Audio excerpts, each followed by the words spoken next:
receber todos vocês nesta manhã de sábado, um dia depois de uma semana bem intensa, principalmente pela proposta que nos traz aqui. Eu sou o pastor José Alcione, sou pastor na cidade de João Pessoa e sou o atual diretor da Convenção das Igrejas do Betel Brasileiro. E é uma satisfação poder estar junto com o nosso 18º distrito, que tem por coordenação o pastor Carlos Antônio, em uma das nossas coordenações da convenção, que é a coordenação de cuidado pastoral, coordenada pela missionária e psicóloga Marilene. Então, esse workshop é, na verdade, um nascimento de um primeiro filhinho, né? Dentro de uma proposta muito ampla a ser considerada e planejada e executada, e que já vem em algumas ações ao longo de alguns anos, através das visitas de campo. No meu momento de fala, eu vou poder elucidar isso melhor.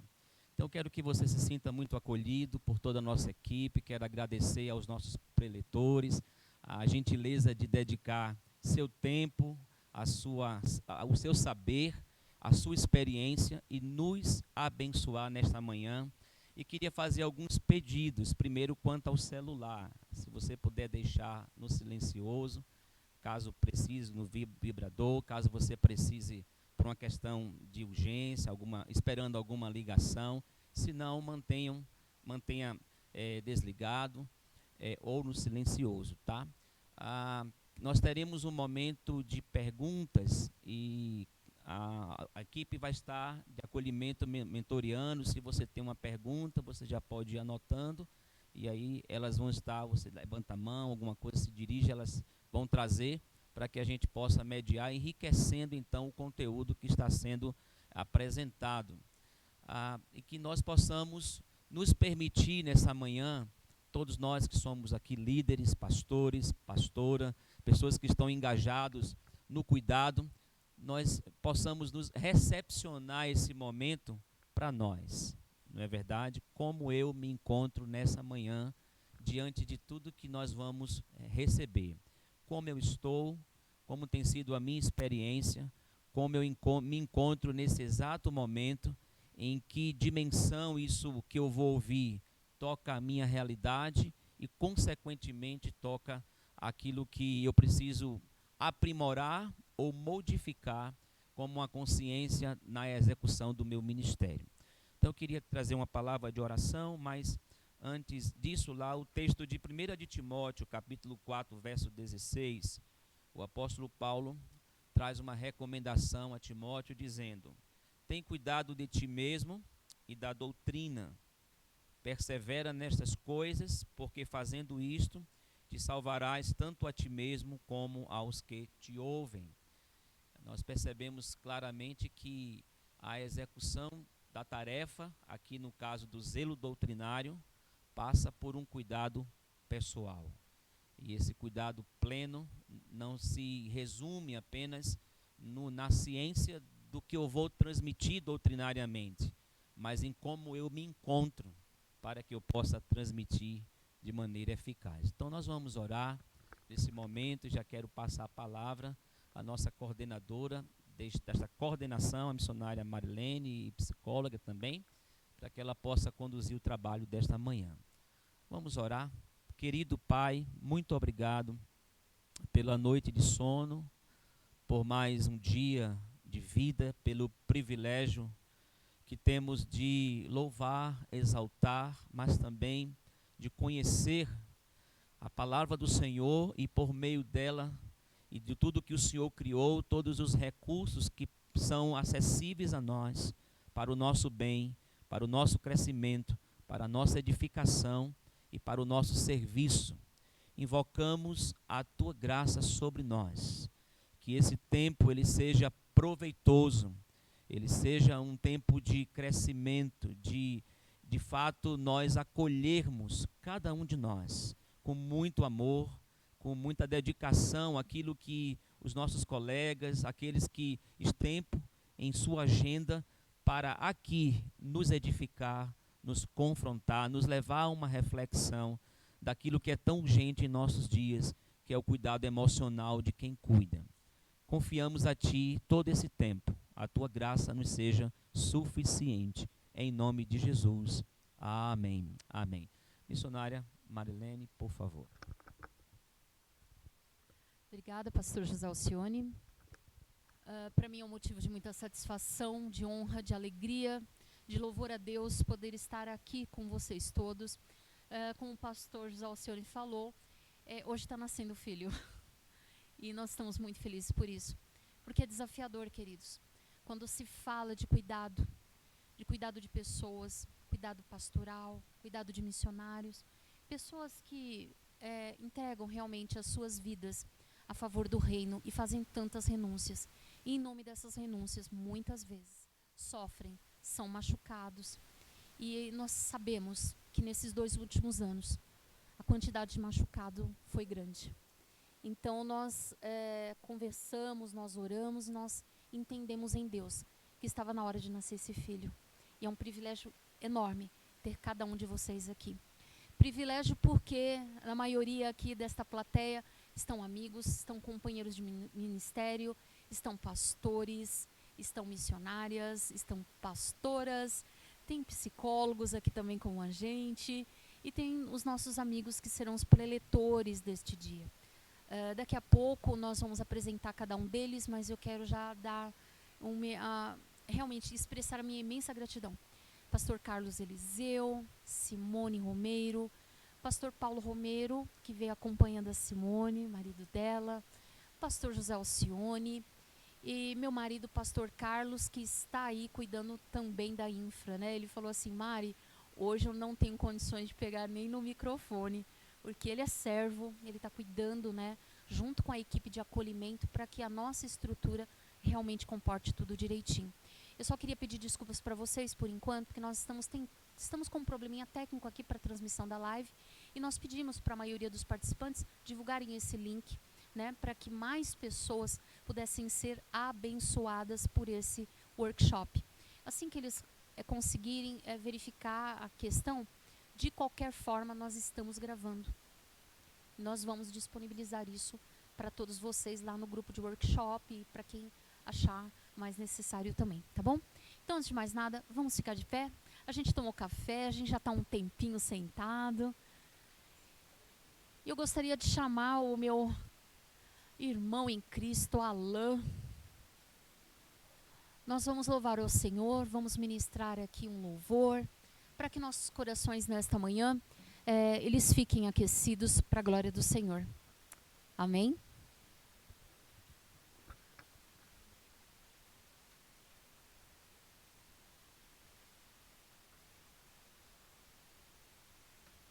Enquanto Alan se prepara, esse louvor, ele fala a respeito, né, daquelas ansiedades que vêm no nosso coração muitas vezes, porque muitas vezes nós queremos tomar a frente de Deus. E é um erro tremendo que a gente pode cometer na nossa vida, querer tomar a frente do Senhor, porque Ele está no controle de tudo e Ele trabalha por nós o tempo inteiro. Amém?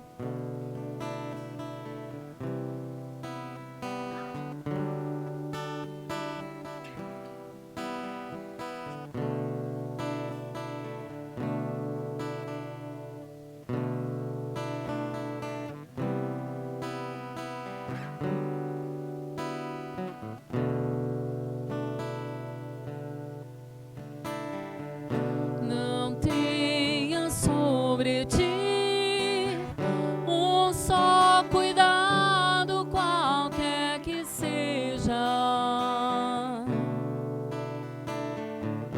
pois somente um seria muito para ti. É meu, somente meu, todo o trabalho, e o teu trabalho é descansar em mim. É meu, somente meu, todo o trabalho, e o teu trabalho é descansar em mim.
É meu, somente meu, todo o trabalho. E o teu trabalho é descansar em mim. Amém, Jesus. Glória a Deus. Que nós entendamos de verdade que o Senhor é que está no controle de todas as coisas. Amém? Aleluia. Podeis assentar.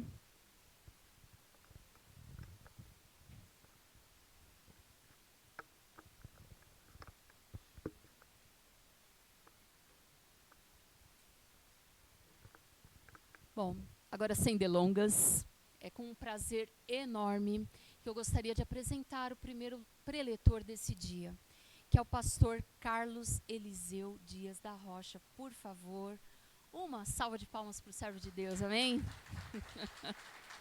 Amém. Bom, para mim é um motivo de uma honra, de um privilégio muito grande, até porque ele foi meu professor no Seminário Teológico do Betel Brasileiro. Ele celebrou meu casamento com o pastor Carlos Antônio, né? É um querido, né? Então hoje foi um dia que o Senhor preparou também para nós sermos agraciados, né? Tanto eu como o pastor Carlos, matar saudades, rever um grande amigo mesmo. Então eu gostaria de falar um pouquinho do currículo do servo de Deus. Ele é pastor batista e por 28 anos pastoreou a Igreja Batista do Bom Retiro aqui em São Paulo.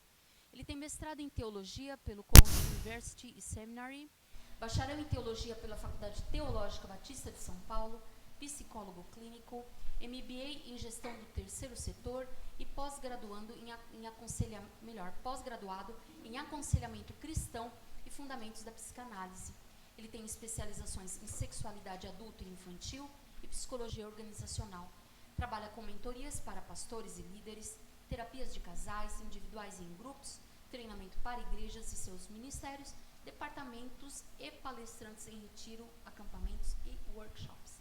Com certeza, eu tenho absoluta certeza que o Senhor vai usá-lo nesta manhã na vida de vocês. Amém? Amém. Pastor Carlos. Obrigado, irmã. Eu estou com o microfone. Já. Desculpa. Graça e paz, queridos. Alegria enorme, enorme, enorme estar aqui com vocês. E agradeço o convite que o Carlos e a Marilene me fizeram. Eu acho que tinha aproximadamente uns 20 anos, 21 anos que eu não os via. E não vou dizer que foi prazeroso rever, não, eu não minto.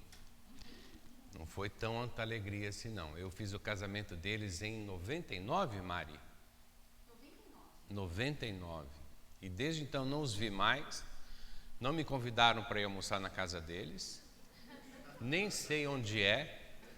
E depois me dizem que ama. Pois é o tipo de amor que eu não quero. Eu tinha um pastor que ele dizia o seguinte, que para a gente provar que amava ele, tinha que levar ele para comer fora, levar ele para pregar na igreja e levar ele para comer na casa da gente. Eram as 3 provas que a gente tinha que passar para provar que amava ele. Os 2 não passaram em nenhuma, né? Mas vindo aqui, se esse filho está nascendo hoje desse tamanho, parabéns. Significa que Deus tem grandes coisas aí pela frente. E eu digo para vocês com toda certeza que nós precisamos abrir os nossos olhos para esta área. Quarta-feira eu preguei numa igreja aqui no centro da cidade de São Paulo. Eu estava falando sobre saúde emocional no lar. Preguei todas as quartas-feiras do mês de maio nessa igreja. E eu disse que a vida espiritual, ela está necessariamente, não é opcional, necessariamente vinculada à saúde emocional que a gente tem. O inverso é plenamente verdadeiro. A nossa saúde emocional também está vinculada às questões espirituais. Por isso, as duas coisas precisam andar em paralelo e nós precisamos nos aperceber disto. Para vocês terem uma ideia, queridos, eu vou começar com um dado não muito alegre. Eu, Carlos, perdi, nesses 2 anos de pandemia, Carlos, perdi aproximadamente 57 pastores para a Covid, amigos. Quando chegou em 57, eu parei de contar, porque eu percebi que já estava me fazendo muito mal. Em 2 anos, eu perdi 57 pastores, pastoras, amigas, gente do coração para a Covid. Alguns eu entrei em luto, porque eram muito queridos. Outros a gente conhecia de seminários, né? Por onde a gente passava, a gente acabava fazendo amizades, trocando telefones, contatos, mas desses, aproximadamente uns 12 eram muito amigos e, obviamente, quando há amor, há luto, né? Eu perdi os meus 3 melhores amigos, pessoas que faziam parte da minha lista de amigos íntimos, os 3 maiores para a Covid. E óbvio que a Covid trouxe um desastre psíquico para toda a sociedade, a ponto da OMS, a partir de 2022, estar colocando aí que o luto prolongado merece um tipo de retorno dos nossos setores de saúde. Ou seja, a partir de 2022, qualquer pessoa que estiver em luto prolongado pode requerer aposentadoria, coisa que no passado não podia, porque agora entende-se que o luto prolongado é uma doença. E por que luto prolongado? Porque a gente mal acaba de sair de um luto e entra em outro. Pessoas do lado da gente estão morrendo. Famílias inteiras foram dissipadas. Aqui em Mogi das Cruzes, por exemplo, tem uma família de um pastor amigo meu que toda a família foi dizimada pela Covid. Toda a família. Morreu o pastor, a mulher do pastor e os 3 filhos de Covid. Então a gente precisa tomar cuidado porque isso chega na gente, né? Então, parabéns pela iniciativa. Betel, parabéns pela iniciativa e espero que seja bênção na vida de vocês hoje, esse tempo aqui, tá bom? Eu sei que o pastor José já orou, meu pastor já orou, ele leu o texto que eu estaria lendo para vocês nessa noite, então, nessa manhã, então se faz desnecessário a leitura do mesmo texto, mas eu só quero complementar o capítulo 5 do mesmo texto de Timóteo, que ele diz, que Paulo fala assim: se você não cuida dos da sua família, sua fé é hipócrita. Então está na hora da gente entender que o que eu faço lá fora eu preciso fazer dentro de casa. É necessário fazer dentro de casa. Se eu exerço a minha fé lá fora, eu preciso exercer a minha fé dentro de casa. Pai, fala com a gente agora, por favor. Esse é um tempo teu para nós e nós estamos aqui para te ouvir. Ninguém veio aqui a este lugar, a esta cidade, a este hotel. Os líderes não se movimentaram tanto para organizar este evento, para ouvir A ou B. Nós estamos aqui para te ouvir. O Senhor é o centro deste workshop. Nenhum de nós aqui merecemos destaque, só o Senhor. Então fala com a gente. Os nossos ouvidos querem estar atentos à tua voz. Nesta manhã, daqui a pouco, nas palestras da tarde, fala conosco. Use os teus servos que vieram para este propósito. Em nome do Senhor Jesus Cristo é que nós agora oramos. Amém, amém e amém. Eu tenho tido o privilégio de falar a pastores, pastoras, workshops, retiros espirituais, em vários pontos desse país, em alguns também fora. Mas é interessante que eu ouço, pode colocar para mim, por favor? Ok. Eu ouço alguns pastores com alguns jargões que eu acho interessante. E quando eu fui convidado para falar sobre essa temática, me veio à mente um jargão de alguns pastores, não foi somente um pastor. Vocês devem estar estranhando esse cavalo manga larga aí, quando eu estou falando de tabus nos cuidados da saúde. É que alguns pastores, quando eu falo assim, meu irmão, pisa um pouco no freio, alguns dizem assim, esquece, Eliseu, eu sou um cavalo. Está aí. Eu coloquei esta imagem de um cavalo, simbolizando que alguns de nós pensamos assim mesmo, que nós somos um cavalo, nós temos força, nós temos resistência, nós carregamos pessoas sobre as nossas costas, nós temos uma virilidade absurda. Poucas pessoas conseguem se igualar a um cavalo. Então nós somos um cavalo. O grande problema, deixa eu passar aqui para vocês. Você colocou para mim o pendrive aí, por favor? Já está ou não? Ok. O grande problema é que muitos já estão assim. Eles se veem como manga larga, né? Como aquele cavalo viril, mas a maioria já está nesse estágio aqui, olha. Aqui é manga nada. Não é mais nem manga curta, é manga nada. Porque nós corremos, e a ideia, é real isso, a ideia que nós temos de nós mesmos é que nós somos um manga larga marchador. Mas se nós parássemos para nos observar, a maioria de nós está exatamente assim. Magro, abatido, pelo caindo, despenteado, cabeça baixa, unhas por fazer, rabo murcho. Olha a magreza dessa criatura. Porque a gente não entende que quem cuida precisa necessariamente ser cuidado. Repito, quem cuida precisa necessariamente ser cuidado. A gente não consegue entender isso com facilidade. Precisa a elaboração de um workshop fora da cidade para tirar a gente daquele meio.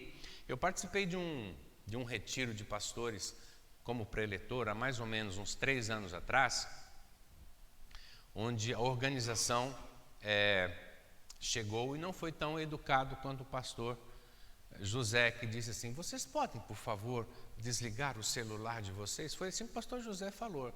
Não, esse irmão lá, organizador, disse assim, a partir de agora, qualquer celular que tocar aqui dentro, nós vamos convidar o pastor para se retirar. Então vocês desliguem os celulares de vocês. Sabe por quê? Porque nós saímos da nossa cidade, alugamos um hotel e aqui na hora do vamos ver, tem gente falando ao celular, vasculhando mensagens. Nós não conseguimos entender que quem cuida precisa ser cuidado. E de que esse tempo aqui é o início de todo esse propósito, sermos cuidados, porque nós cuidamos de gente, né? Eu acho que estou com um problema aqui na minha passagem. Você pode passar para mim aí, por favor? Não sei porquê. O cavalo aqui está manco.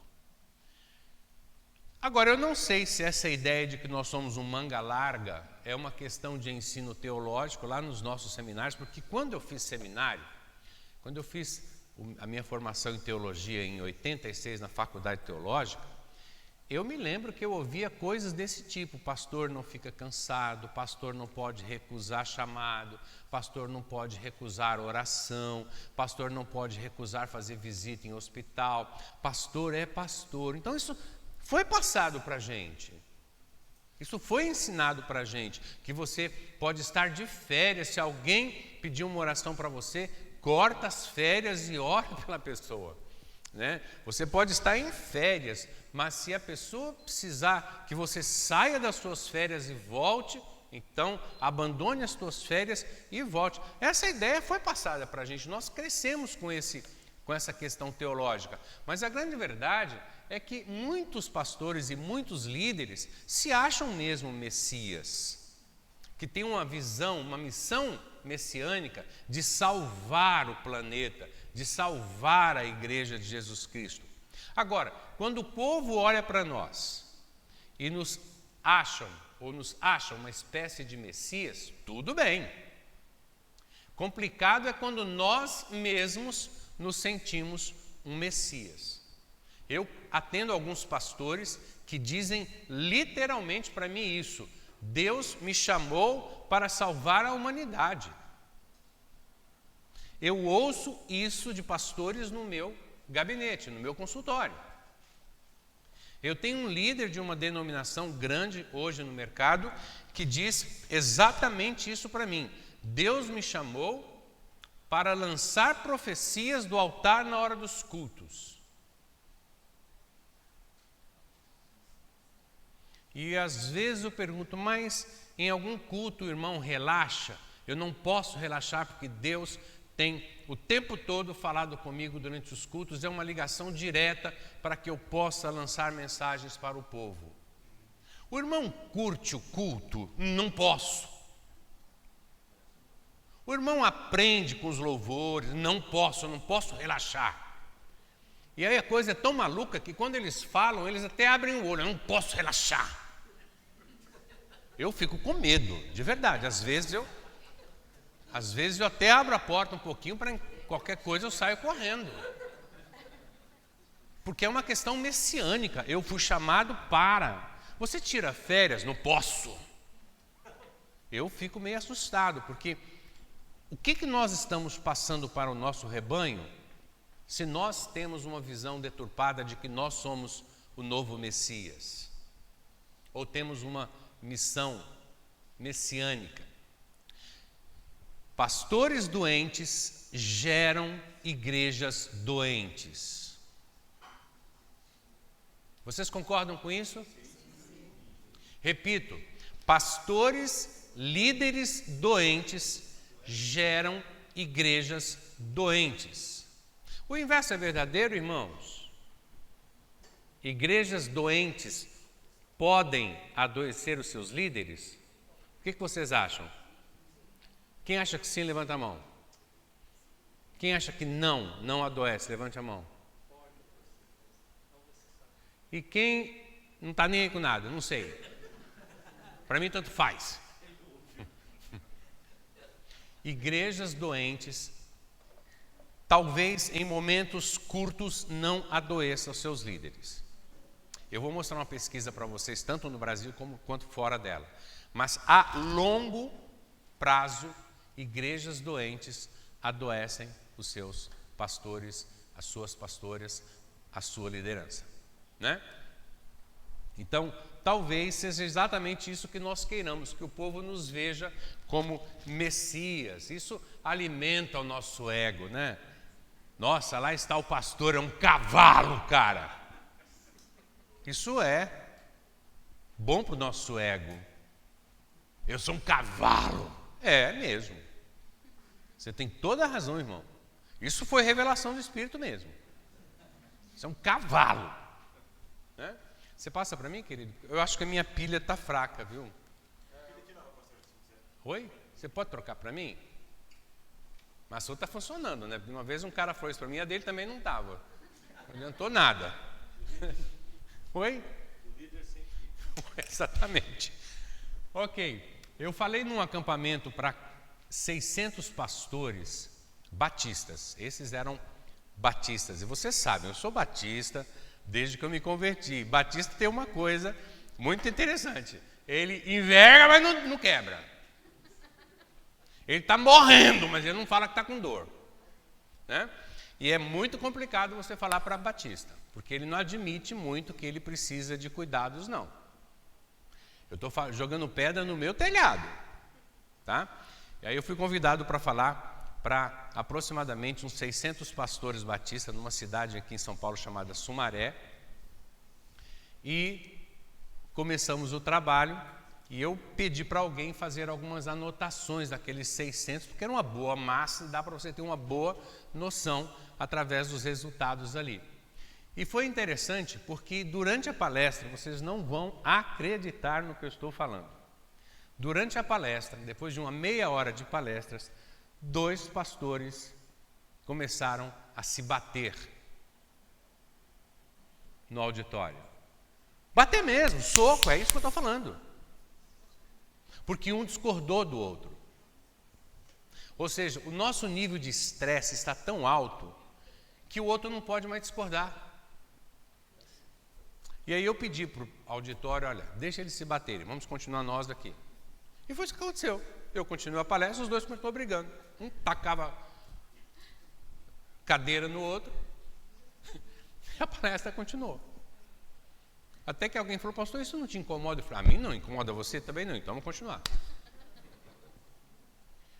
Aproximadamente 600 pastores, e nós colhemos esses dados aqui.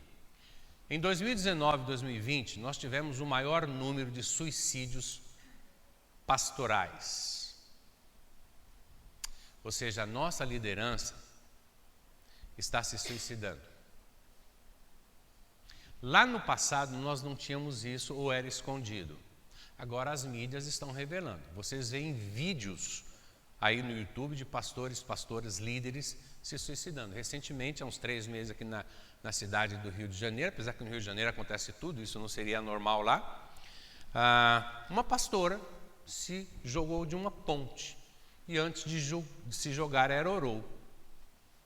E a oração dela foi captada por alguém que estava filmando e ela dizia assim, Deus, eu vou me matar porque eu não consigo viver essa vida que eu estou vivendo de pastora. É muito difícil ser pastora aqui na cidade do Rio de Janeiro. Eu não sei por que ela falou isso, porque o Rio é tão fácil viver no Rio de Janeiro, é tão seguro viver lá, e ela pulou, morreu. Para alguém fazer isso é porque o nível de estresse está assim nas nuvens. A pergunta é, por que ninguém orientou essa irmã a procurar uma ajuda como esta aqui, Mari? Ou seja, o nível de suicídio está aumentando. Pessoas já casadas, com filhos, sem filhos, solteiras, anos de estrada, iniciando a sua estrada, pastor de jovens, pastores sênios, estão se suicidando. Porque é muito difícil a gente ser um manga larga o tempo todo. E às vezes nem somos mais, mas achamos ou precisamos manter o status quo de que somos, né? Nesse grupo, eu peguei essas questões aqui, olha. 4 em 10 pastores deixariam o ministério se tivessem outro tipo de sustento. 4 em 10 pastores, desses 600, 550 que lá estavam, 4 em 10 disseram, eu deixaria o ministério se eu tivesse um outro tipo de sustento. Então aí nós detectamos a primeira questão. O ministério já não é mais um ministério, é um emprego. Quando um ministério se torna um emprego, ele deixa de ser a sua função, ele perde a sua função. Porque nós não fomos chamados para ganhar dinheiro com o ministério. Nós somos chamados para pregar o evangelho. Já está o primeiro erro aí, né? 4 em 10 pastores, 5 em 10 pastores gostariam de tirar um período sabático, mas não podem. Períodos sabáticos são necessários, nós precisamos de um período sabático. E não só para descansar, mas para rever pontos, rever situações, voltar para um banco de escola, sentar num lugar desse para ouvir, aprender a ouvir de novo, porque nós falamos o tempo todo, é importante aprender a ouvir uma música, ouvir a esposa, ouvir um filho, ouvir um vizinho, conversar com alguém. Então é importante esse período sabático na vida da gente. Você pode mudar para mim? A pilha não está aí, não? Não conseguiu? Eu acho que eu tenho pilha ali dentro. Você pode ver para mim? Por favor. 5 em 10 pastores não querem estar mais em seus ministérios. Eu tenho aqui, olha, dentro da minha bolsa aqui, dentro dela, pode abrir, eu sei que você não vai roubar nada, não. Tem a embalagem isso, não, na parte de dentro. Tem uma embalagem preta, eu acho que eu tenho pilhas aí. Eu não confio muito não, mas como está todo mundo aqui, eu estou deixando. 5 em 10 famílias pastorais estão com problemas psíquicos por conta do ministério. Irmãos, eu recebo aproximadamente por mês umas 4 ou 5 esposas de pastores que estão depressivas. E para as pastoras eu quero dizer o seguinte, eu recebo maridos de pastoras também. Outro dia eu recebi um marido de uma pastora lá que disse assim para mim, minha esposa é pastora e eu estou, acho que com depressão por conta do ministério dela. Olha que interessante, eu nunca havia me apercebido que o homem, o cavalo lá, também fica depressivo por conta do ministério. Quer dizer, o ministério ele atinge toda a família. Ou todos ficam muito bem, ou todos ficam doentes. Opa, deixa eu voltar aqui. Volta para mim, querido. 7 em 10 líderes, volta lá. 7 em 10 líderes não tem alguém que considere um amigo de verdade. Nós precisamos ter amigos. Ah, não, mas o diácono da minha igreja é meu amigão. Não é desse camarada que eu estou falando, não. A mulher do outro pastor é minha amiga. Não. Nós precisamos ter alguém com quem falamos da nossa vida sem esse papo de religiosidade, né? Ou seja, nós precisamos ter amigos. Repito, nós precisamos ter amigos. Quando nós estamos nesse momento ministerial, correndo daqui para lá, nós achamos isso desnecessário.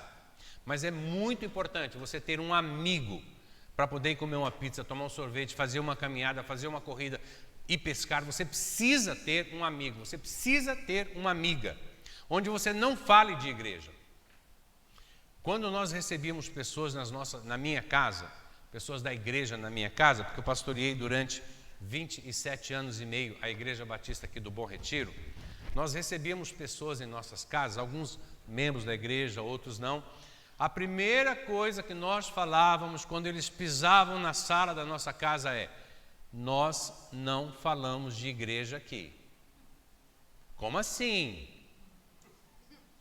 Nós não falamos de igreja, nós não falamos de irmãos de igreja, nós não falamos de problemas de igreja aqui. Se vocês insistirem, eu vou pedir para você ir embora. Ponto. Mas sempre tinha aquele momento: o pastor não soube, não quero saber e tenho raiva de quem soube. Nós não falamos de irmãos de igreja aqui, nós não falamos, vocês vieram para comer uma pizza, vão comer a pizza e vão embora. Ponto. Porque é importante essa separação para que não tornemos a nossa casa um lugar ou uma extensão da igreja. Porque nós precisamos ter amigos, onde a gente fale bobeira. Eu não preciso ter uma carta registrada em cartório para falar com um amigo. Amigo a gente fala se quiser, e se não quiser também não fala, mas só o fato de estar ali já é uma coisa prazerosa, porque a gente sabe que tem um ombro, um ouvido que possa nos escutar. Algumas vezes alguns pastores me ligam e dizem assim: Eliseu, posso te pagar um almoço? Eu digo: pode. É lógico que vou recusar, sou bobo. A única questão que eu ponho é: eu posso escolher o lugar? Porque uma vez eu fui num purgueiro que eu fiquei com nojo de comer. Então, a partir daquele momento, eu escolho o lugar.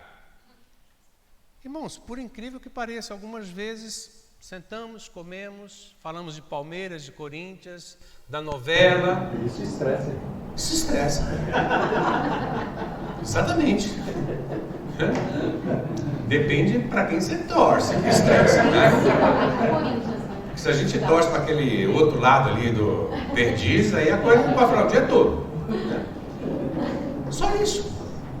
Só o fato de você ter alguém, um amigo, já ajuda bastante nesse nosso processo ministerial. Deixa eu ligar aqui de novo. Olha só. Durante esses 2 anos de Covid, esse dado aqui é terrível.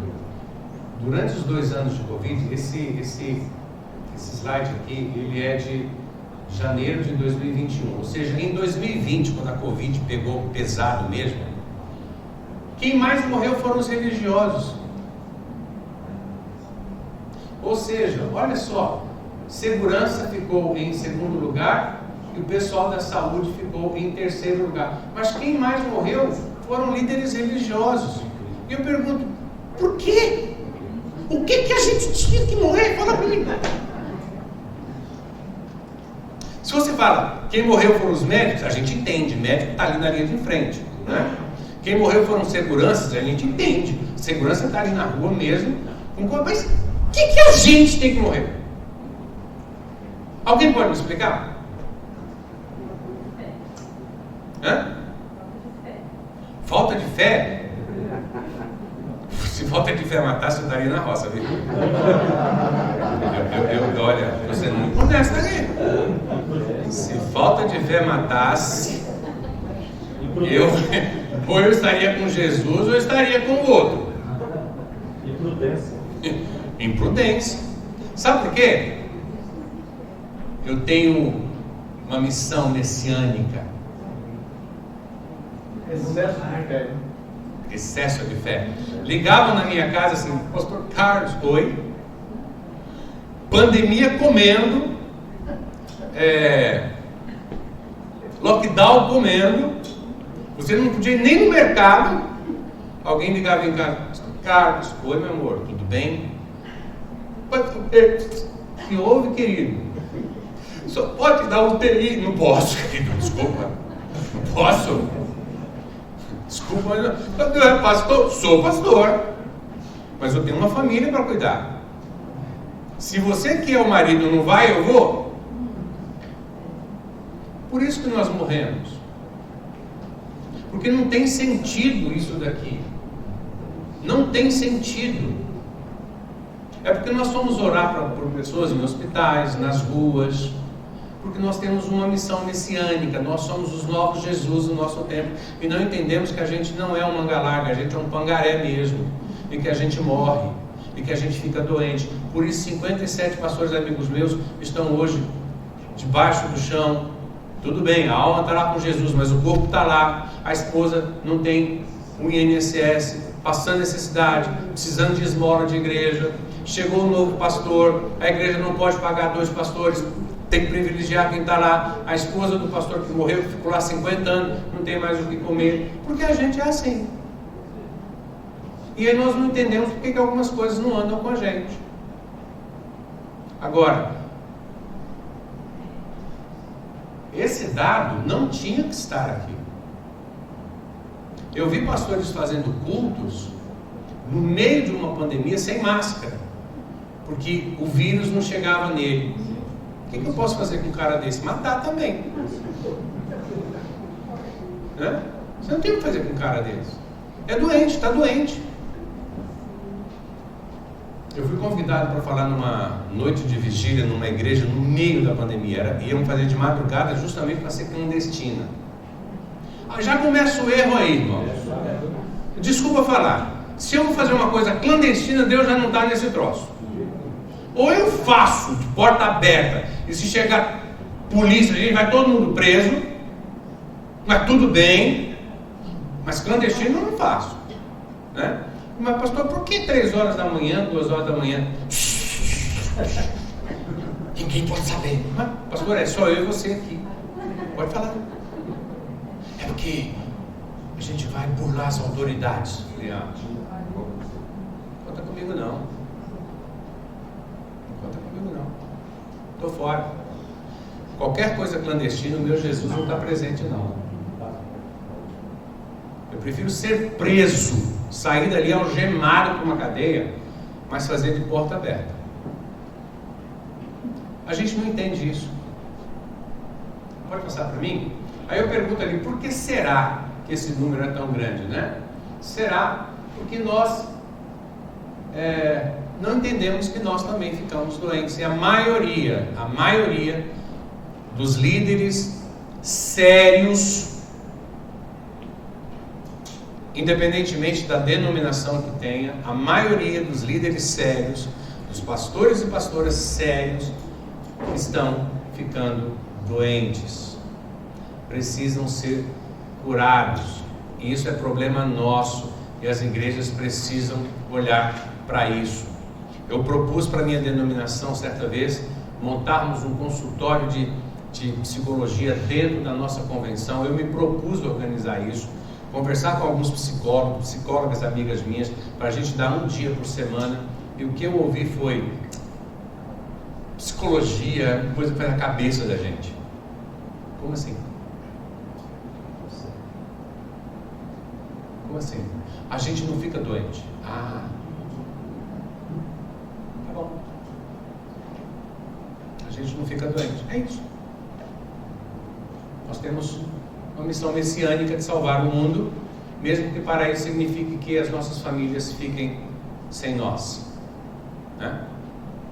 Você pode passar para mim, querido? Eu acho que a pilha que me arrumaram aqui está pior que a anterior. Eu trouxe um vídeo para vocês. Ele tem 5 minutos, mas esse é um pastor luterano. Me perdoem trazer um pastor luterano, mas eu acho que alguns preconceitos também precisam acabar nessa área no nosso meio. Eu conheço igrejas luteranas sérias, comprometidíssimas. E esse pastor luterano, ele traz alguns dados interessantes. Esse vídeo é de setembro de 2021. E ele traz uns dados americanos, mas que são muito parecidos com os dados que eu detectei lá em Sumaré, que eu passei para vocês agora há pouco. Você pode passar para mim, querido? São 5 minutos, preste um pouquinho de atenção, mesmo que longo. Vai valer a pena.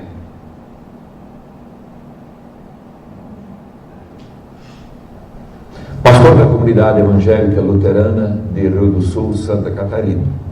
Meus queridos, nós estamos no mês de setembro, também conhecido como o mês amarelo, onde se pretende falar do suicídio.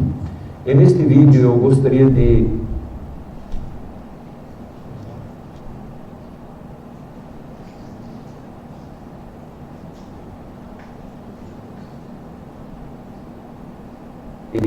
conversar, de falar aos colegas de ministério, de pastorado, são pastores e pastoras. Novas pesquisas mostram as dificuldades da vida pastoral. Um famoso guru da liderança disse certa vez que os 4 trabalhos mais difíceis do mundo são ser presidente dos Estados Unidos, ser presidente de uma universidade, um administrador de um hospital e um pastor. Alguns pastores se desgastam a vida tentando ajudar pessoas, é o nosso trabalho. Alguns deixam até a sua família de lado. Tem esposas de pastores que me dizem: pastor Adelmo, eu tenho ciúmes de Deus, porque o meu marido passa mais tempo com Deus do que comigo. O Instituto Fuller, Instituto de Pesquisas norte-americano, mostra o seguinte sobre nós, pastores: 90% disse que o ministério é diferente do que eles pensavam que seria. 70% dizem que sofrem de baixa autoestima. 40% relatam ter conflitos com membros da igreja. 85% disseram que eles estão cansados de lidar com pessoas problemáticas, pessoas descontentes, como presbíteros, diáconos, líderes, equipes de louvor, coral e outros líderes e também colegas. 40% dos pastores afirmam que pensaram em deixar os seus trabalhos e os seus pastorados. 70% dos pastores disseram não tem alguém que considere um amigo próximo. E eu creio ser este o maior problema. Eu louvo a Deus, eu que tenho amigos fora da igreja, que nem membros não são. 50% dos pastores sentem-se tão desanimados que deixariam o ministério se eles pudessem. E 45% dos pastores dizem que estão deprimidos ou tiveram um burnout. E se pudessem, tirariam uma licença médica por um bom tempo. Segundo um relatório do Instituto Barna, a profissão de pastor é uma das atividades menos respeitadas. Só é mais respeitada que vendedor de carros usados. É a pesquisa que mostra isso. A situação em nosso país, eu creio, não é muito diferente. O problema de relacionamento são o maior motivo para a demissão de pastores. Por isso, meus amados, há pastores se suicidando, é verdade. E por que isso acontece? Pastores se matam porque não conseguem dizer não. Estão ali para servir, são pagos para atender a todos o tempo todo. Pastores se matam porque querem concorrer com o consumo religioso. Pastores se suicidam porque não podem trocar de carro sem ouvir umas piadinhas egoístas. Se compram uma casa, em geral, financiada a perder de vista, estão enriquecendo mesmo a custas das pobres ovelhas. Eles têm que ouvir isso. Pastores se matam porque não cuidam e nem descansam. Querem ser maiores que Jesus, contrariando o próprio mestre. Jesus dormiu, cochilou de cansado. Se bobear, há colegas que não dormem nem à noite e por isso a profissão é tão desgastante. Pastores se suicidam de raiva, de tristeza, de crise vocacional, de frustração, de pobreza, de decepção, de abandono, de tanto trabalhar, de falta de férias decentes, de cobranças, às vezes injustas, de tanto se cobrar por não saber tudo, ser bom em tudo. Pastores se matam porque adoecem, como qualquer outro ser humano, que se não se tratar, entra em colapso. Aliás, o estresse é o pecado que jaz à porta do pastor. Pastores se matam porque passam a ler a Bíblia só para fazer sermões, porque não ouvem música, não ouvem, não namoram, não dançam, depois de um vinho com a mulher da sua mocidade. Isso está em Provérbios 5,18, dá uma espiada lá. Eu sou pastor, eu não vou me matar, eu não posso morrer pelos pecados dos outros, nem pelos meus. Jesus já fez isso. Aliás, o pastor mesmo é Ele, o bom pastor. Eu, no máximo, como diria Fernando Pessoa, sou um guardador de rebanhos e nada mais, pecador. Isso só, e olhe lá. Se você é um pastor de verdade, companheiro dos outros no sofrimento, conforme Apocalipse 1, fique esperto, não se mate por nada, nem por tudo. Morrer por Jesus é uma coisa bem diferente de se matar pelo rebanho, ou por ambições neuróticas e messiânicas. Então, você que é ovelha, membro e ama o seu pastor, ore por ele e por sua família. Você que está vendo esse vídeo, vai lá e ore com o pastor, abençoe a vida dele, pergunta como ele está, diga uma palavra de apoio, abençoe a vida dele e a família. Faz sentido isso? Faz sentido? Que Deus te abençoe, que Deus guarde a todos os pastores, pastoras do Brasil, meus colegas. Se você gostou desse vídeo, então curta. Pegando a palavra dele, que é uma pesquisa americana, mas muito próxima da nossa realidade, foi feita aqui pelo Instituto Folha, né? 90% dizem que o ministério é diferente do que pensava, mas muito diferente. Quando eu fui para o ministério com os meus 23 anos de idade, eu achei que ia ter uma casa pastoral, um carro pastoral, um avião pastoral, um mega salário, que iam colocar tapetes vermelhos para eu passar quando eu chegasse na igreja, que alguém ia abrir a porta do meu carro. E a minha primeira experiência foi ter que lavar o chão da igreja, limpar os bancos e cadeiras para que alguém pudesse chegar e sentar. Salário só depois de 3 anos, quando a igreja criou um corpo.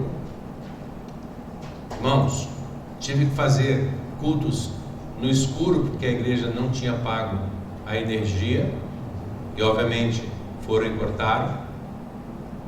É óbvio que o ministério é diferente do que a gente pensa. 70% estão sofrendo de baixa estima. 40% têm conflitos com membros da igreja. É claro que isso vocês não têm nas igrejas de vocês, mas normalmente nós temos conflito com os irmãos na igreja, ou porque não gosta da sua gravata, ou porque não gosta da sua pregação, ou porque não gosta de você mesmo, né? Você pode mudar para mim?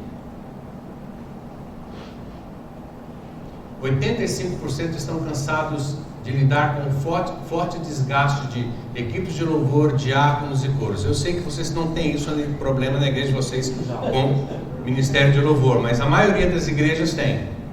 Ministério de louvor é bênção nas igrejas de vocês. Coros são ótimos, mas a maioria das igrejas, a maioria dos pastores, líderes, tem problemas com ministério de louvor. O problema do ministério de louvor, sabe qual é?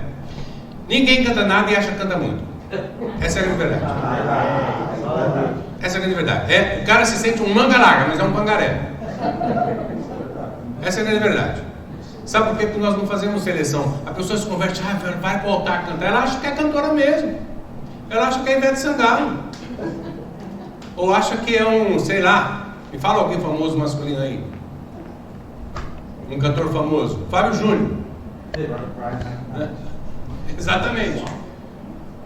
Então, nós temos muito problema com essa área, porque mexe muito com o ego da gente, né? Outro dia eu fui eu tenho uma pastora amiga minha que ela é dona de um café numa telha norte. Toda vez que eu vou comprar, eu vou lá e tomo um café com ela. Aí um dia ela disse, olha, que bom que você está aqui, Carlos, porque tem um cantor aqui. Eu falei, ah, meu Deus do céu, será que eu não posso tomar um café em paz? E aí ela chamou o rapaz e ele disse, eu sou cantor. Eu falei, ah, que bom. Canta um pouquinho para o pastor Carlos ouvir. Eu falei, não precisa. Não precisa, irmã. Não, mas eu quero cantar, para você ver minha técnica. Ai, meu Deus. Cara, eu não entendo nada de técnica, eu só sou pastor. Não, mas eu quero cantar. Eu falei, tá bom, então canta. E aí ele disse, o que você quer que eu cante? Eu falei, qualquer coisa, canta aí, algum axé. Ele disse, axé eu não canto. Eu falei, então canta qualquer coisa. Pode ser Andando sobre as Águas? Eu falei, pode. Aí ele começou assim, me submergi a tu. Cara, para. O que você acha que você está fazendo? Cantando? Não, você não está cantando. Você está fazendo qualquer coisa, menos cantar. A sugestão que eu falo para você é procure uma escola, uma professora de canto, porque isso que você está fazendo não é cantar. Você está gemendo, você está fazendo boom, menos cantando. Esse é o grande problema, por isso que a gente tem muito problema nessa área nas igrejas. A gente pega alguém que não sabe fazer, mas se acha um manga larga. E como é que você tira essa tartaruga do altar depois? Como é que você tira essa pessoa do altar? Porque chegar e falar assim, irmã, deixa eu falar uma coisa para você. Você já pensou na ideia de ficar um tempo sabático do louvor? Não, Deus me chamou para isso. Deus me deu dom. Como é que você tira essa tartaruga do altar? Eu fiz isso com uma irmã uma vez. Irmã, você não gostaria de um sabático nessa área? Não, eu tenho dom. Não, a irmã não tem dom. Vamos ser honestos. A irmã não tem dom. A irmã atrapalha. Ninguém tem coragem de falar isso para você, mas você atrapalha. 40% pensam em deixar o pastorado para sempre. Eu me formei com 25 pessoas em 89.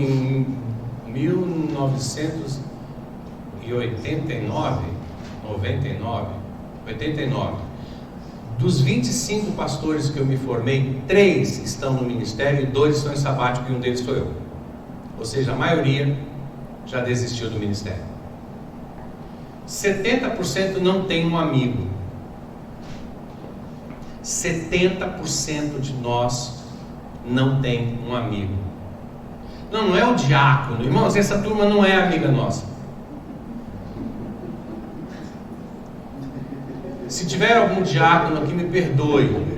Mas você não é meu amigo. O dia que eu pisar na bola com você, você me caça. Né? Você tem que ter um amigo fora disso. E amigos que fazem coisas assim, fora daquele mundo religioso. Outro dia um pastor amigo me chamou para correr com ele. Eu falei, vamos, tá aí. Vou correr, vou fazer alguma coisa diferente. Vou correr, que dia? Segunda-feira. Beleza, segunda-feira é folga nossa, vamos correr. Fechado, aonde? Parque da Água Branca. Fechado. Tô lá, vou correr. Gente, eu não sei se eu vou correr, mas eu vou tentar. Que hora? 6:30 da manhã. Eu falei, gente, 6:30 da manhã, segunda-feira. É que a gente é um cavalo, tá bom. Mas eu não sou. Vamos aumentar um pouquinho. 8 horas, tá? 8 horas estava todo mundo lá. E eu levo a sério esse troço. Eu fui de tênis, meião, camiseta dessa que o Ronaldinho Gaúcho usa, porque dizem que aquilo facilita a transpiração, e facilitando a transpiração a gente corre mais, mas é tudo bobagem, não corre não. É tudo bobagem. Você gosta de camisa, shorts, tudo bobagem. Estávamos lá em 10 pastores, aí fizemos lá um aquecimento, aí um pastor, vamos usar as mãos, eu falei, para quê? Para orar? Eu falei, não, irmão, eu não vim aqui orar. Eu vim aqui correr. Se for para correr, eu corro. Se for para orar, eu vou embora. Não, Eliseu, é só para dar uma força. O Espírito Santo dá uma força. Não, o Espírito Santo não dá força para isso, não. Desculpa. Mas para não ser o chato, porque normalmente eu sou o chato. Beleza, vai. Uma oração rápida? Tá. Deus, amém. Vamos lá. Começamos. 5 minutos nós passamos por uma trilha no Parque da Água Branca, que é cheio de árvores. Faltam 3 minutos, 5 minutos. Tá vendo, gente? É isso. Isso é perseguição. Aí, passamos por uma trilha, um pastor parou assim, eu estou sentindo do Espírito. E tudo batista isso, não tem nenhum pentecostal ali não. Estou sentindo do Espírito. Não, não está sentindo nada. Nós agora vamos correr. A gente mistura tudo. A gente mistura lazer, amigos, com irmão de igreja. Parou. Por isso que a gente está tudo doente. Ou a maioria está doente. 40% estão desanimados com doenças psíquicas como depressão, burnout e pânico. Eu tenho pastores que não conseguem passar na rua da igreja dele. Eu tenho um pastor que quando começa a dar sexta-feira, ele começa a manifestar sintomas depressivos, porque ele sabe que dali 2 dias ele tem que estar dentro da igreja.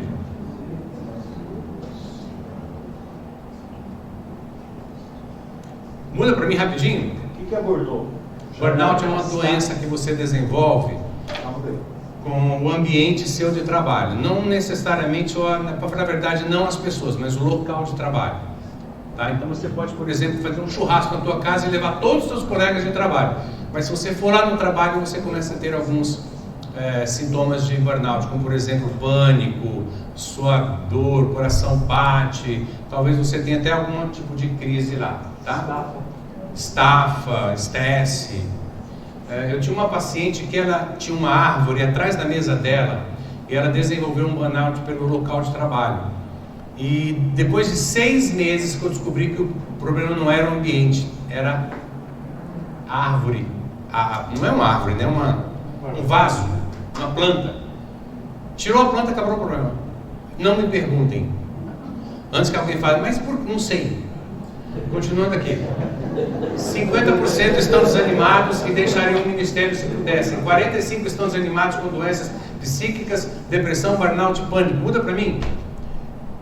Não consegue. Então, por que estamos aí adoecendo e nos suicidando? Porque não conseguimos dizer não, porque não priorizamos tempo para nós mesmos, porque não namoramos.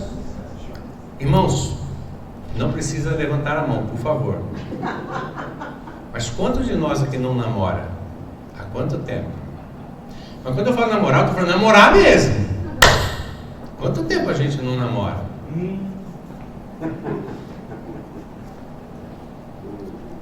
Quantos aqui sofrem piadinhas por serem pastores? Outro dia um rapaz do meu prédio falou assim para mim: tem um carro desse que é pastor. Falou para mim. Eu falei: pois é, eu sou pastor e você é o lixeiro.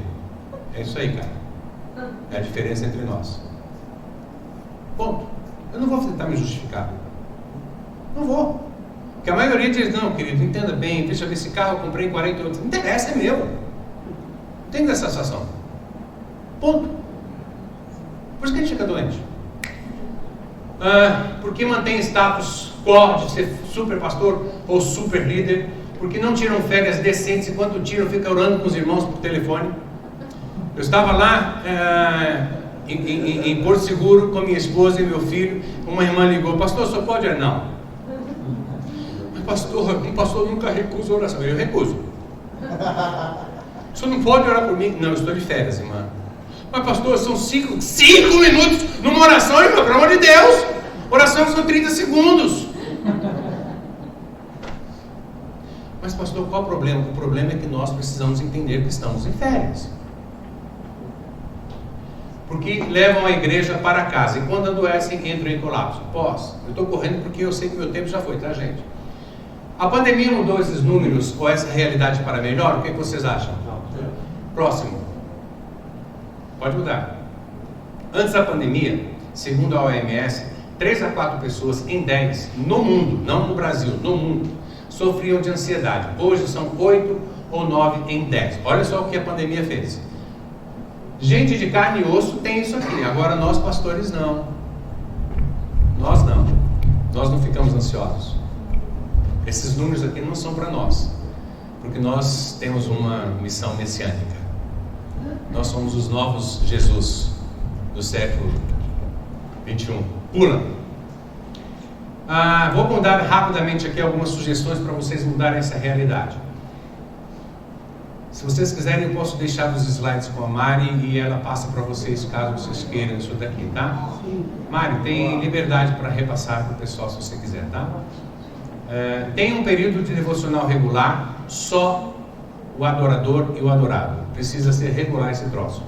Não é ler a Bíblia só para pregar, não. É você e Deus. Um período só você e Deus. Devocional, regular. Quando eu falo regular, não necessariamente todo dia, mas regular. E quando eu falo todo dia, eu estou falando de pelo menos dia sim, dia não, 5 vezes por semana, você e Deus. Tem um período de pelo menos 1 hora diária só para você. Só você. Algo que te dê prazer. E não repetir a atividade. Isso aqui é exercício de consultório que a gente passa para quem está com ansiedade. Ou seja, 1 hora por dia parece um monstro de grande, mas é nada. É nada. Separe um tempo regular e de qualidade para a família. Se cuidamos das famílias dos outros, precisamos cuidar da nossa família. Passa para mim.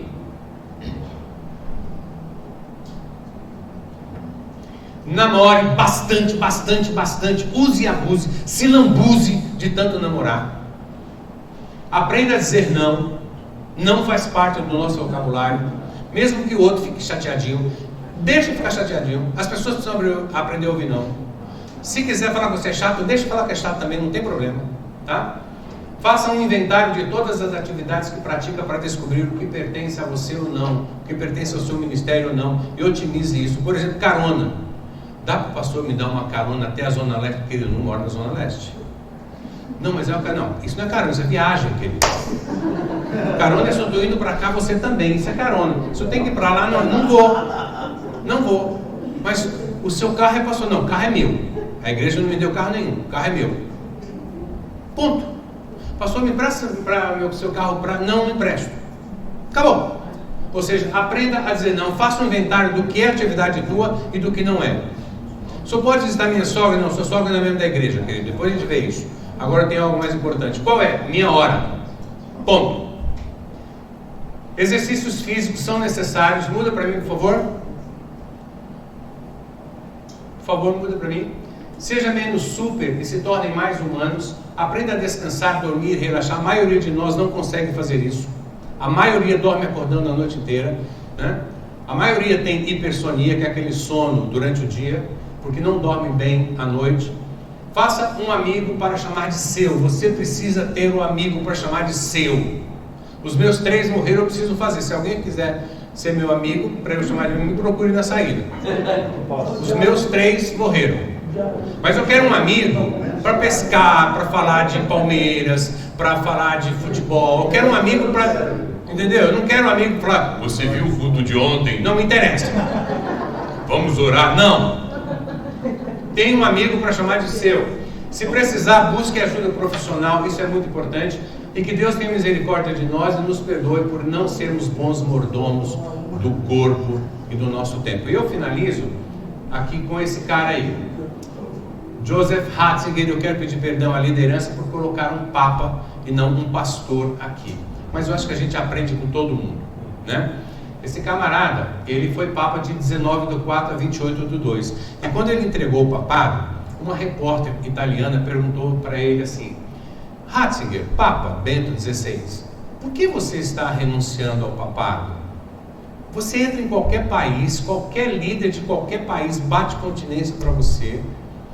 Você é respeitado no mundo inteiro. Onde você vai, as pessoas caem por você. Por que você está entregando o seu papado?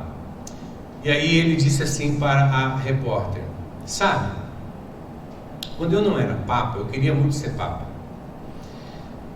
Mas aí eu percebi que, sendo papa, eu não tinha mais tempo para sentar na minha escrivaninha e ler a Bíblia. Eu não tinha mais tempo para ler a Bíblia.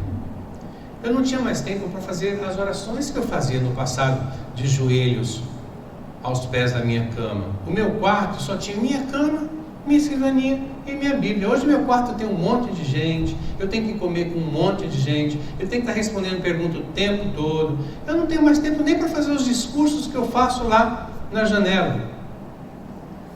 E aí a repórter disse: conclusão? Aí ele concluiu com essa frase aqui, olha. Aí, passa para mim, aperta o enter aí. Aí ele colocou assim: aí eu percebi que estava servindo mais a obra do que o Senhor da obra. Se parece com vocês isso aí? Quando eu não tenho tempo para o meu Deus, desculpa, queridos, está tudo errado. Nosso ministério está errado, nossa vida está errada, nossa amizade está errada. Quando eu não tenho tempo para o meu Deus, é porque eu estou servindo mais a obra do que ao Senhor da obra. E aí, desculpa, com Deus não tem acordo. Mesmo que as suas intenções sejam ótimas, com Deus não tem acordo. Pense nisso. Pai, te agradecemos por esse tempo aqui. Por favor, Pai,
parabéns mesmo. Eu tive que aprender a fazer isso.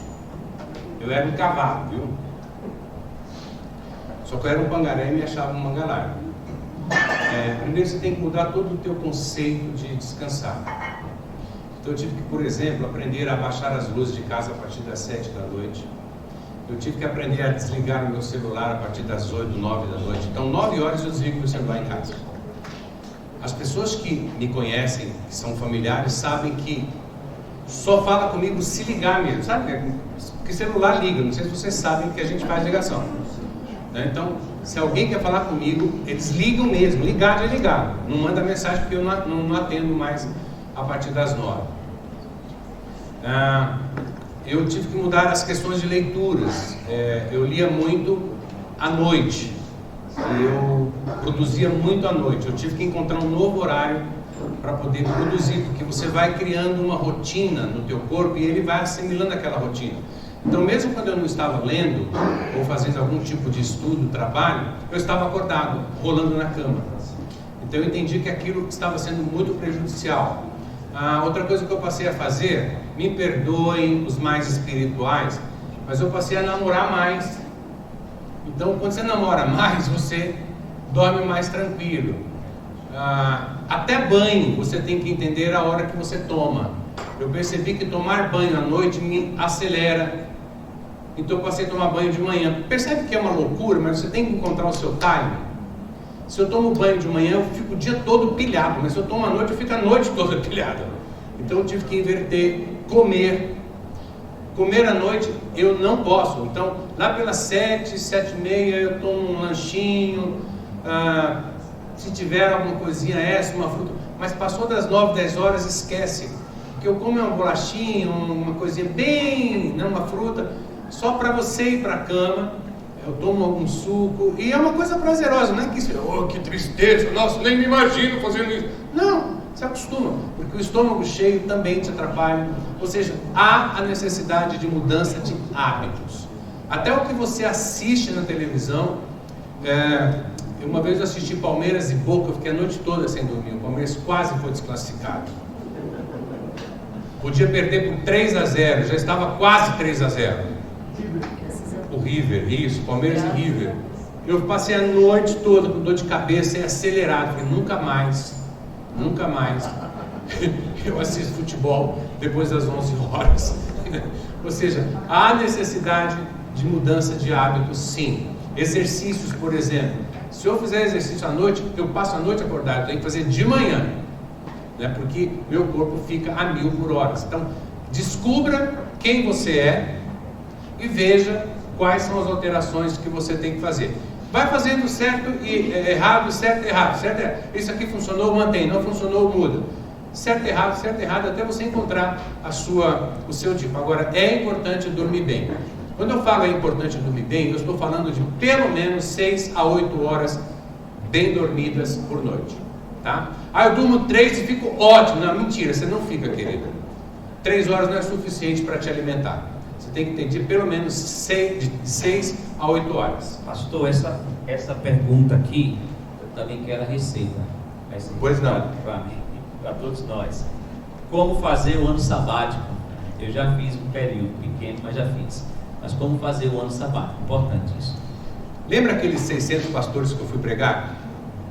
Quando eu voltei, foi em Sumaré, quando eu voltei, essas eram várias perguntas. Na verdade, foram 5 dias com eles ali no acampamento. Quando eu voltei na quinta-feira à noite para casa, eu falei, meu Deus, eu tenho tudo que esses caras perguntaram. Eu estava doente. Eu era um pangaré, eles estavam me achando um manga larga. Só que eu tinha uma igreja, na época eu pastoreava já há 27 anos e meio a Igreja Batista do Bom Retiro. Eu dava várias palestras, eu pregava em vários lugares, e aquilo para mim era assim, destacável, incrível. Mas quando eu voltei desse acampamento, eu falei, meu Deus, eu tenho tudo aquilo que aqueles caras falaram. Ainda bem que eles não perguntaram se eu tinha, né? Cheguei, orei durante uma semana mais ou menos, falei, pai, eu preciso parar. E aí eu falei, puxa, desde os 16 anos que eu estou liderando, Deus, se o Senhor puder me dar aí um ano de período sabático. Só que eu tinha uma igreja, não é assim, você não chega e fala, gente, descobri, não é assim. Você tem que ter um planejamento. Então eu fiz um planejamento particular de como poderia acertar dívidas, eu tinha meu carro que eu estava pagando, eu tinha alguns compromissos financeiros, missionários que eu ajudava a manter, enfim. Fiz um planejamento ali de 1 ano. Quando eu terminei o planejamento, eu chamei minha esposa. Eu estou contando rapidinho porque é desse tamanho. Rapidinho fica assim. Amor, estou pensando em entregar a igreja. Ah, não! Por que não, meu amor? Porque eu gosto da igreja, nossos filhos nasceram lá, foi nosso primeiro ministério. Amor, eu estou cansado. Descansa. Não é assim, meu bem. Não, mas eu não senti. Amém. Você não sentiu? Então vamos fazer uma coisa, nós vamos orar, só você e eu, nós não precisamos comunicar nossos filhos, só você e eu, vamos abrir um período de oração. Isso foi meados de maio, mais ou menos. Lá para outubro teve um culto na nossa igreja. A nossa igreja, ela enchia muito, ela lotava, assim, as pessoas passavam durante o dia para marcar lugares. Nós tínhamos 2, 3 cultos por domingo. Em um desses cultos, a minha esposa foi lá na frente, quando o pastor fez o apelo, porque aquele domingo não seria eu que iria pregar. Então eu fui de shorts, camiseta, bem, né? Hoje não sou eu que prego. Sentei lá atrás com o pessoal do som, para ver como é que tudo acontecia. E aí minha esposa foi lá na frente, falei, nossa, ela se converteu. Interessante. Bom que hoje ela se converteu. Realmente. Voltando para casa na Marginal, ela falou assim, amor, você não quer saber por que eu fui lá na frente? Porque você se converteu. Eu assim, não. Porque quando o pastor fez o apelo, eu vi a igreja cheia, eu vi o louvor que foi incrível. Deus disse claramente para mim assim, assim. Irmãos, eu não sei como é que vocês lidam com esse papo de eu falar Deus falou, Deus não falou. Não sei, cada um tem a sua experiência com Deus, mas não me condene, por favor. Ela falou assim, Deus falou comigo e falou que está na hora da gente passar o bastão. Que Ele ouviu as tuas orações e está na hora de você parar. E aquilo foi um choque. Aquilo foi um choque, porque Deus havia dado ok. Aí no dia seguinte eu falei para Deus o seguinte, Deus, só autorizou minha esposa ontem, me autorizou, mas tem uma coisa, eu não quero esse papo de ficar me perseguindo também não. Pesando na mão só porque eu deixei o ministério. Então eu sou honesto aqui, eu e o senhor. Se é para me autorizar, eu quero ser abençoado. Aí Deus falou, não, fica tranquilo, estou nessa. Então eu chamei a diretoria da igreja, comuniquei minha decisão, eles me propuseram na época 2 anos de período sabático, eu recebendo da igreja, e eu disse que não queria, que eu queria o desligamento da igreja sem salário nenhum, porque eu não queria comprometimento de voltar à igreja. Quando você faz isso, você fica no compromisso de voltar, e a igreja no compromisso de te acionar quando eles precisam. Então eu não queria isso. Aí nós comunicamos a diretoria, comunicamos nossos filhos e começamos um processo de sucessão na igreja, onde nós levamos alguns pastores e um pastor assumiu. Então, a primeira coisa que tem que fazer é reavaliação se é isso mesmo, pedir confirmação de Deus, um período para acertar contas, porque eu chamei a família e falei, a partir de hoje, o papai está entregando a igreja, e com isso eu estou dizendo que acabaram-se as pizzas todos os finais de semana, eu não sei como é que vai ser daqui para frente, acabou comprar tênis de marca, acabou o cabeleireiro, acabou o manicure, ele vai fazer tudo isso aqui, eu faço as unhas de vocês e está tudo certo. Eu tinjo o cabelo de vocês, todo quanto é gasto está, né? Mas essa era a minha ideia, a ideia de Deus não era bem essa. E eles entenderam isso. Mas o fato é que há necessidade de a gente acertar algumas coisas. Nesse período de 1 ano, eu tive convite de 3 igrejas para voltar a pastorear. Eu dizia às igrejas, não, eu prometi para Deus que era 1 ano e eu vou cumprir 1 ano. E aí essas igrejas ficaram me esperando, depois de 1 ano me contactaram novamente, aí começou alguns processos, eu entendi que não era, e estou em período sabático até hoje. Faz 6 anos que eu estou em período sabático de pastoreamento de uma igreja. Mas eu exerço meu ministério de várias outras formas, mas precisa ter esse planejamento, senão a gente quebra a cara mesmo. Perfeito, queridos.